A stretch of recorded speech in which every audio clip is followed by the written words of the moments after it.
1. Back again with me. I am in Siti Solihat. I'm from class PAI 1B. Now we are going to learn present tense. When to know what is this present tense, watching video to finish.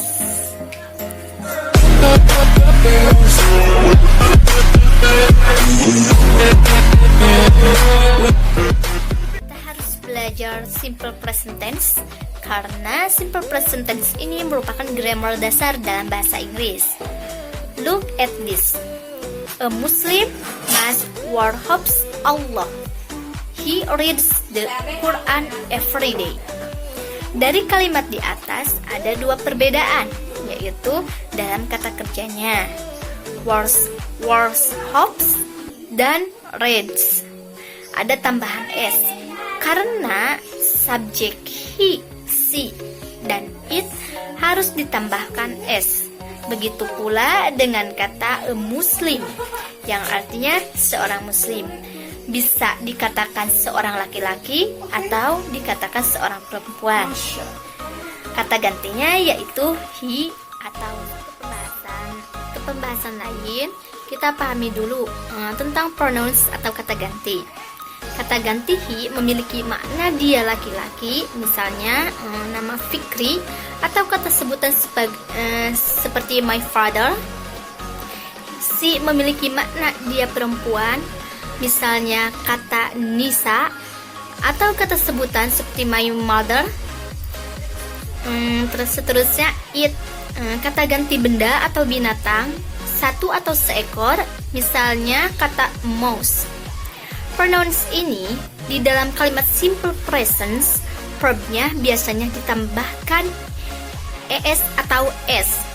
Example, untuk kata yang berakhiran ch, sh, o harus ditambahkan es. Ch katanya touch, sh wise, dan o go. Maaf.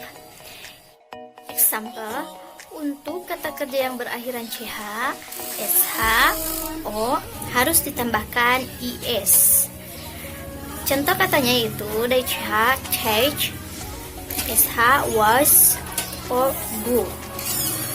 He teaches English. She was her cottage. Achi goes to market. Selanjutnya, kata kerja yang cukup diberi tambahan huruf s. Misal kata kerja yang berakhiran huruf e tapi mengikuti konsonan. Misalnya make. Example, she makes cake in the kitchen. Kata kerja yang mengikuti konsonan biasanya huruf lokal. Misalnya, kata kerja yang berakhiran k dan y. K, speak.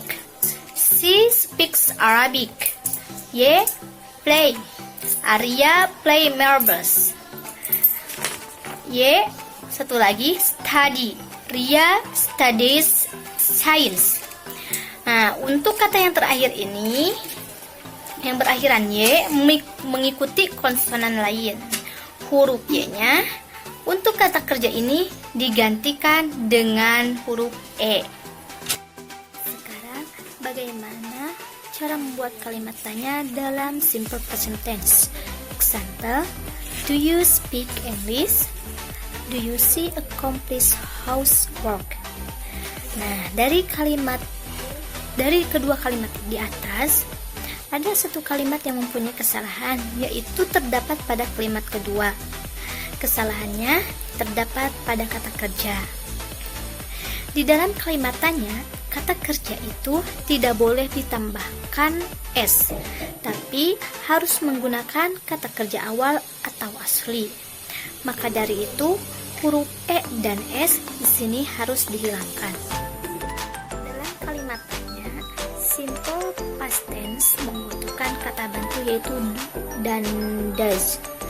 Do diikuti subjek I, you, we, they, dan does diikuti subjek he, she, it. Jika pertanyaan yang tadi ingin diberikan jawaban iya, maka seperti 1. yes, I do. Kalimat lengkapnya yaitu yes, I speak English. Untuk nomor 2, yes, I accomplish. Untuk kalimat lengkapnya yaitu yes, accomplish housework. Kata kerja accomplish ditambahkan s karena ini dalam bentuk positif. Kalau dijawab untuk kalimat menyangkal, maka seperti nomor 1, no I don't. No, I don't speak English. Kedua, no, she doesn't. Kalimat lengkapnya, no, she doesn't accomplish housework. Di sini kata kerja accomplish sudah tidak menggunakan tambahan s atau es lagi. Jadi dalam kalimat tanya dan kalimat negatif, kata kerja ditulis awal atau ditulis dengan asli. Untuk materi selanjutnya yaitu use of simple present tense atau penggunaan simple present tense. Yang pertama, to talk daily routines, menjelaskan rutinitas sehari-hari. Penanda waktu yang sering digunakan yaitu always, after, sometimes, every day, every morning, every week. Example, he eats rice at 12 p.m. every day. Yang kedua dalam penggunaan simple present tense yaitu to talk about fact, membicarakan hal yang fakta. Example, the moon comes at night. Untuk nomor 3 dari penggunaan simple present tense yaitu to state comment or possession, yaitu menyatakan perintah larangan. Example, open the window. Contoh larangan yaitu don't talk.